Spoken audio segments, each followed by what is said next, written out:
میں ہمیشہ سے محبت کے گرداب میں رہی تھی۔ اسی محبت کی زیادتی نے مجھے خود سر اور لاڈلی بنا دیا تھا، مگر اس خود سری اور محبت کی زیادتی نے میری زندگی میں طوفان کھڑا کر دیا۔ میں گھر والوں کی لاڈلی تھی، لیکن جب شادی ہوئی تو سسرال میں بھی ہاتھ کا چھالا بن کے رہنے لگی۔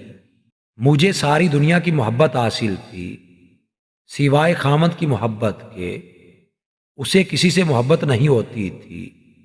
شاید اسی لیے وہ دن رات دوستیاں بدلتا۔ مجھے ایسی عادت نہیں تھی کہ مردوں کو یوں ہر جگہ بد کردار رویہ اختیار کرتے دیکھوں۔ بس اسی کو لے کے میں نے گھر میں جھگڑا کھڑا کر دیا، اور وہ اتنا بڑا کہ بات طلاق تک جا پہنچی۔ میں والدین کے گھر چلی گئی، اور جب مجھے طلاق کے کاغذات ملے تو ساتھ ہی میری بد کرداری کا سرٹیفکیٹ بھی بھیجا گیا۔